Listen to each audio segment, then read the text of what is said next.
Yo guys, what is up? This is Get Ahead Financing. I am Adam Dumont. Thank you for coming along today. I'm in my car again. Just finished my 5K walk. I can't really go to my office. I can't film in my house because my 3 kids are bananas. So I'm in my car again because, you know, we're in the new world. You know, the new world where you can't do anything, you can't go out anywhere for fear of catching a virus and dying. All right, well, let's check the old beard here. Lots of grays, a little bit more length. A lot of people are growing beards right now. I hope they all look pretty good and confident. You have to get past that stupid teenage stage hair. We all still go through it, but eventually it starts kicking in. So I don't know where you put my beard, but she's growing. You guys should check out my hair too. Look at this. Hey-o! I am on a no haircut.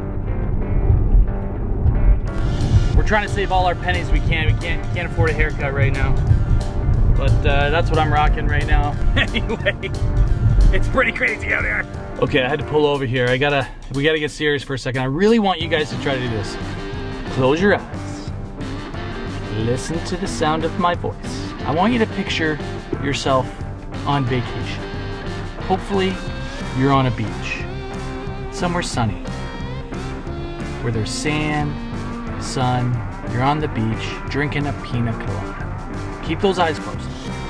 Now, feel the sand beneath your feet and between your toes. Hear the waves crashing. Maybe off in the distance, you hear a little bit of calypso music. Now hear a phone notification go off. You put down your pina colada, you pick up your phone, and check the notification. Blah, blah! 6 emails from 6 tenants. They've all e-transferred you the rents. Open your eyes, guys. How'd that make you feel? That, my friends, is the definition of passive income. That is today's topic today. Let's talk about 10 different ways to make passive income in your life. If you guys got a little bit of time and a little bit of energy, come on with me. Let's go!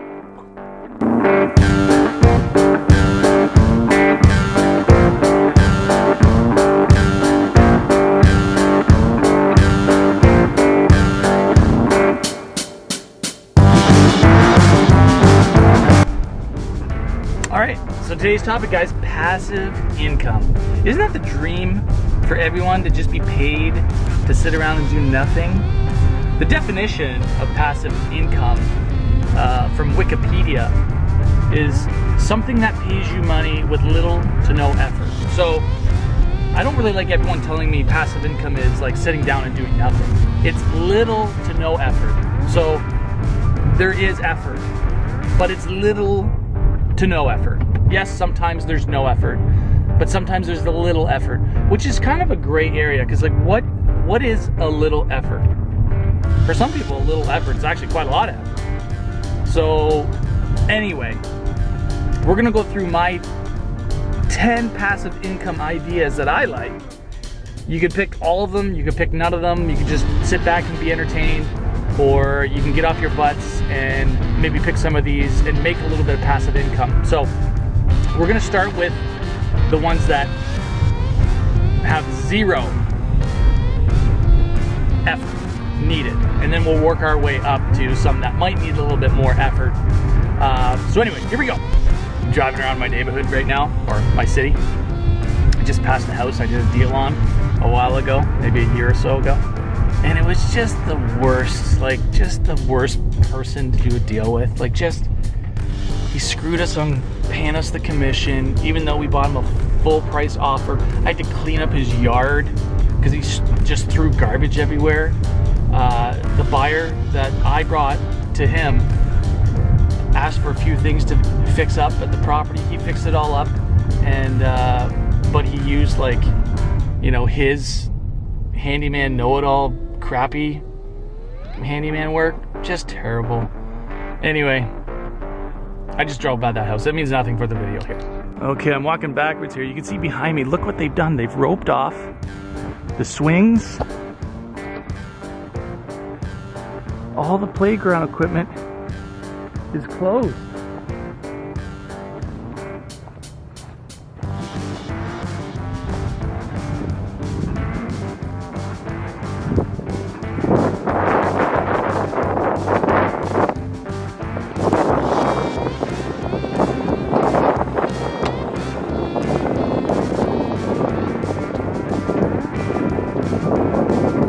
How long is this virus gonna last? Months? Weeks? Months probably? Anyway, okay, here we go. Let's get into number one. All right, number one is probably the most well-known out there. It's dividend investing, or getting money out of stocks somehow through some sort of a yield. So dividend investing, pretty simple. You take some money, you buy a stock that you then become part owner of that company. So if you buy one share of Apple, you then become 4 billionth of an owner of Apple, and then Apple in return gives you part of the profit that they make every year. And their profit is that they share with their owners. Their dividend is 1.26%. You can go to another company like AT&T, the big telecom communication company in the US.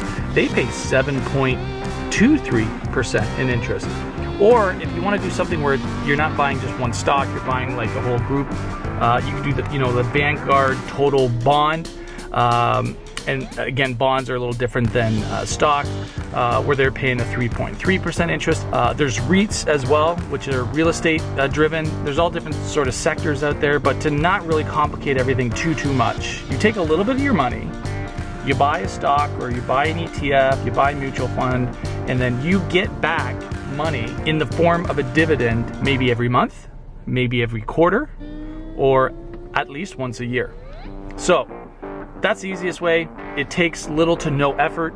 You can just get onto any brokerage account, TD Ameritrade, Robinhood, or anything like that.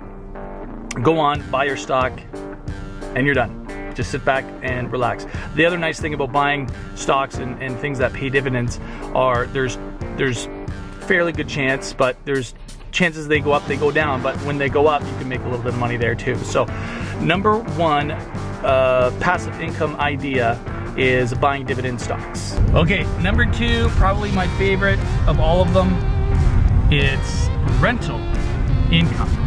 Now, I own 4 rental properties. One's a student home, so I get usually about 6 rental checks every single month. There's a little bit of time and effort that needs to go into that. Obviously, you need to buy these properties, you need to manage these properties, you need to maybe kick out a tenant, you might need to repair a leaky faucet. So there is a little bit of work that needs to be involved in this, but you can also defer some of those things to a property manager if you didn't want to deal with anything. You just wanted to sit back and collect all the money. Now the issue there is they're going to charge you between 5 and 10% of the profits that you're making, which, okay, that's the cost of running a business. And is that the cost to sit back and relax and collect the checks rather than doing a little bit of work? So that's up to you. Obviously there's a few barriers that get in the way of this one, but like the upfront costs, finding the right home, working with an agent to find the right home, finding the right tenant, all those things. Yes. Negative. But at the end of the day, this is the most bang for your buck as far as creating massive amounts of money each and every month and each and every year while owning a tangible asset. It's incredible. So along with this rental income, passive income category, you could do categories, subcategories within this, like Airbnb, or you can rent out your garage to someone who needs to store something. You could rent out your land to someone who needs to store big trucks. You can rent out a room. You can rent out your basement. You can live in your basement and rent the upstairs. There's a whole plethora, that's a good word, of different ways to get into the rental passive income space. If you have a rented apartment with 2 bedrooms and the other room is empty, you can get a roommate paying you $500 to $1,000 within weeks of watching this video. So you can't complain that you don't have the money to do this. The rental income is immediate. and sometimes it costs you little to no money, so use what you have to rent out. Now, if you like the idea of owning property and making money immediately, you might not have as much money to get the 5 or 20% down payment to buy a house, then there's a company out there called Fundrise that will help you accomplish this. Fundrise is like a crowdfunding real estate group that will take your money, invest it into real estate, and then pay you the dividends or the rental checks or whatever it is on a monthly basis. So the minimum needed to be into Fundrise is $500, but you can put $1,000, $5,000, $10,000, $100,000. It doesn't matter. So the nice thing about this is it has a low entry point for people. Now, a lot of people like it because you don't have to think about it. You kind of set it and forget it, and you just collect the interest. Now, the interest is not going to be as much as if you owned the property yourself. So some people are in that 4 to maybe 12% of your investment gets returned to you kind of on a monthly basis. So, or over the year, but paid out monthly. One guy I saw, he did a review and made 8%. So he put in $1,000 and made $80 at the end of the year. The other little bit of a downside is your money is going to be tied up with that company for 3 to 5 years, or the term of the loans. So sometimes if you need to get it out, you can't always get it out so easily unless you're going to pay huge penalties. But anyway, it is a nice way to just throw some money. If you got a savings account that's going to pay you almost nothing, this is kind of like a savings account. You're not going to need the money for 3 to 5 years. Throw your money into Fundrise, let it collect interest for you over the next few years, and there you go. Bob's your uncle. Another really good one is peer-to-peer lending. So I know it's a pretty popular topic out there right now, but that's exactly what it is. People out there are looking for money to do things. The bank has said no to them. So now there's a group of bunch of different websites out there, but basically it's peer-to-peer lending where you become the bank and you deposit your money into these websites. They then turn around and lend your money out to people who they feel are credible in paying back these loans. Now there's going to be a scale of people most likely to pay back the loan versus the people who are least likely to pay back the loan. You can then, as the lender, determine how much risk you want to take. You can also put as little as $25 down on each investment.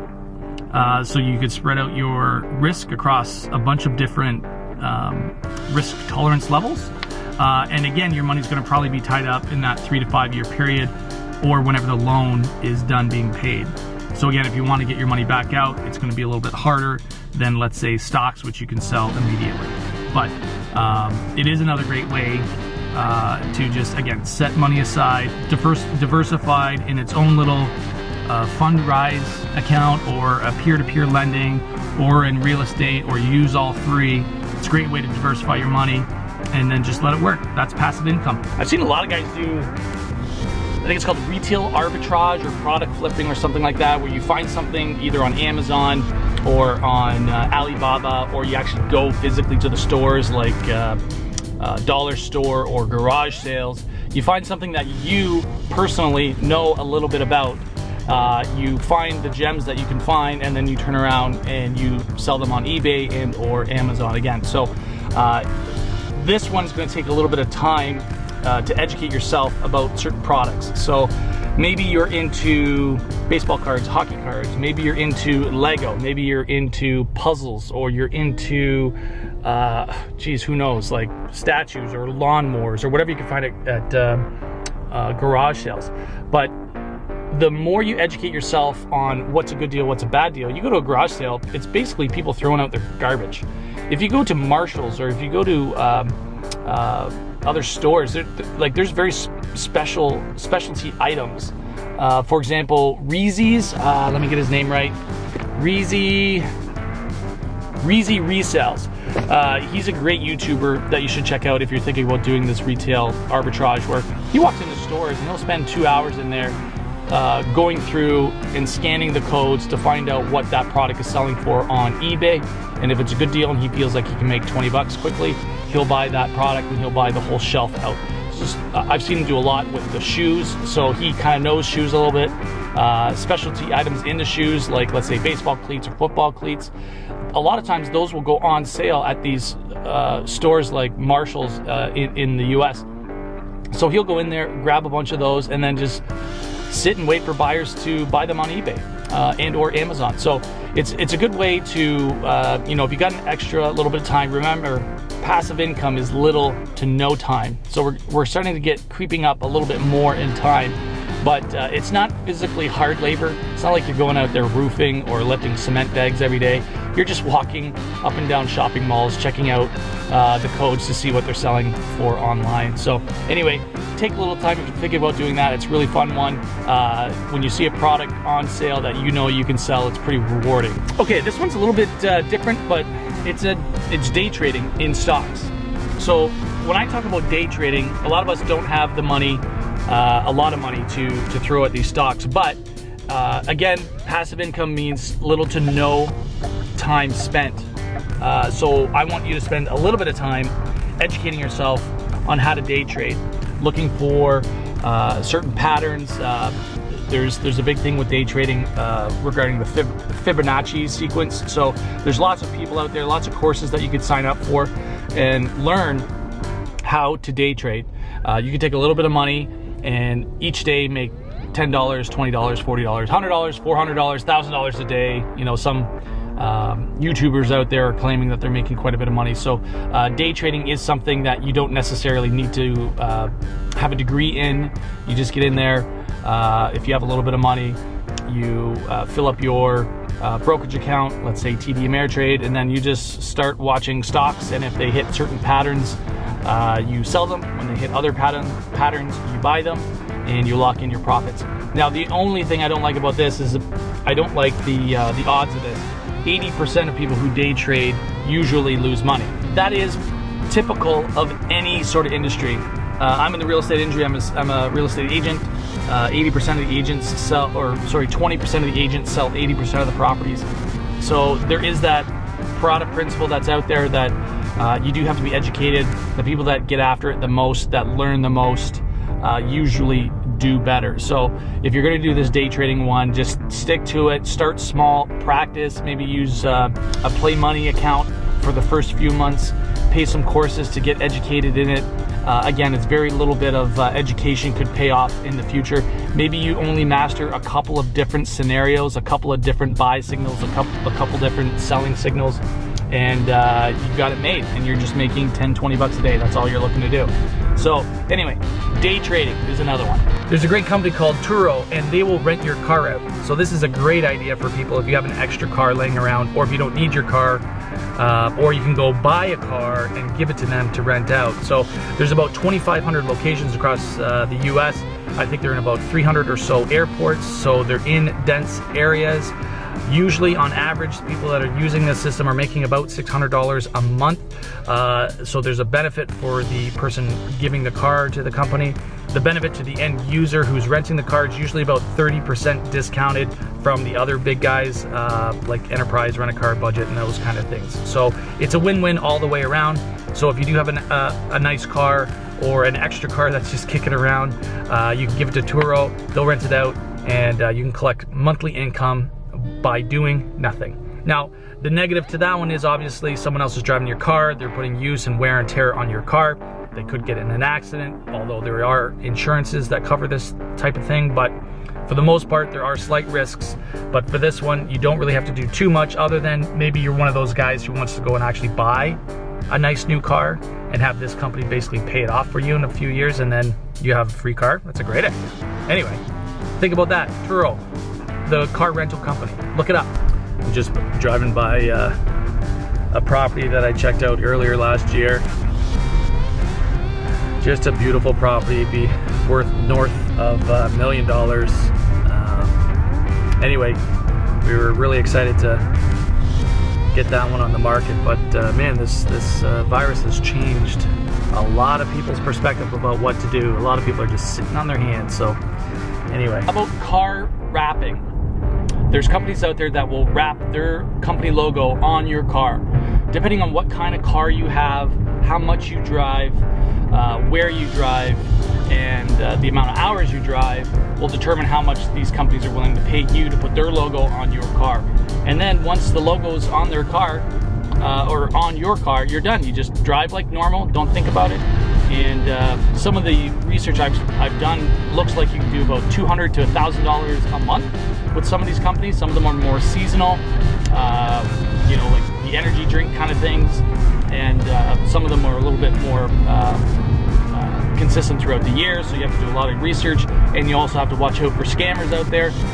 The one I read up on was this Red Bull one where they'll send you $1,500 and then say that they overcharge you and you have to send them back $500, but by the time the check clears in your account, you've already wired them the $500 and then they're out. So watch out for the scammers, do your research.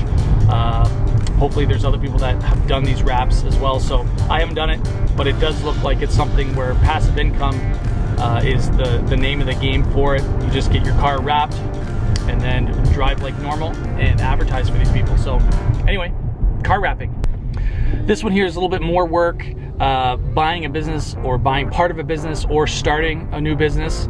Like I said, I'm a real estate agent, so the natural growth strategy for realtors is to then own your own office. Where you own your own office, you then have agents helping you sell properties and them selling their own properties, and you're collecting parts of their commission. So it works for accounting, dentists, lawyers, all that stuff that need firms to help collectively together do more business than they would have individually. So, but that being said, when I say this category, I also mean buying a Subway, or your buddy runs a moving company and he needs another truck. You can maybe pony up and help split the cost of the truck, and then you can run a truck yourself, and or split the difference with them, and or sit back and just collect some royalties. So owning a small business definitely is passive income. Obviously, the less work you need to put in it. This is such a huge category that you can't go into all of them, but it can be simply owning a franchise like a Subway, where you hire managers, you hire staff, maybe you run the payroll, you make sure everyone's doing their job properly. Or you're in a growth sector like I'm in with real estate, where it's just a natural progression to move up and try to own your own brokerage. Or you're helping out another person who needs money invested into their company to help grow their own company. Ideally with those ones, I'd like to own them, or I'd like to know who they are, rather than just go up to a stranger and do a deal with them. But private lending essentially is another huge category on its own. Could be actually number 10 or 11 here is you know, lending out your money privately to people. But essentially this whole category is business owning, whether or not you own part of it, you own all of it, or you know, you split the cost, or someone borrows some money to help increase their business. So give that some thought. Maybe there's somebody out there that needs a little bit of boost and you can help them out. Obviously this will come with some risk. You have to evaluate each business, which one's worth it, which one's not. Sometimes it's people. You trust these people, you don't trust these other people. So just keep your head on a swivel. And then finally, the number 10, it's YouTube. Actually, YouTube is a great small business starter for a lot of people. It doesn't discriminate who you are, where you're from, how old you are, men, women, children. Anybody can make money on YouTube as long as you have something to say. So get out there, put out some consistent content, and watch your channel grow. Get your subscribers, get your likes up, which, by the way, I would appreciate a few likes, and I would appreciate some subscribers if you're out there. So if you're out there, it's very low cost, but this one probably takes a little bit more work than all of these. You're gonna need to start with just putting out content, which is a lot of filming, a lot of editing, creating, coming up with the ideas for the show, then putting it out there, and then doing it over and over and over again, and waiting for your subscribers to then get you to a point where you can then be verified and start collecting money on YouTube with ads. But then once you put that good hard work to good use, years go by and you're still collecting some money off the ad revenue on some of these YouTube channels. So a little bit of work, Again, passive work to me, or passive income, is about 2 hours a week or less. That's how I look at this stuff. So if I spend 2 hours a week creating YouTube videos and pumping out one a week, that's 52 weeks in a year, that's 52 videos. It'll take some time, but slowly but surely, you're gonna find your audience. If you got a good message to say, people always like to find other similar people in the world, so you can do that. I'm currently trying to do that, so please help me out. If you do know anyone else that likes what I'm saying, please share this with other people. But yeah, that's it, guys. That's the video today. All of these things take a little bit of time. They take a little bit of energy, but that is the theory of get ahead financing. You do have to put a little time and energy just to even get through our videos that I put out for you each and every day so far. So if you do have time and you do have some energy and you want to make some passive income, give some of these some thought, and hopefully you'll start making passive income soon. Okay, guys, take care. We'll see you at the next video.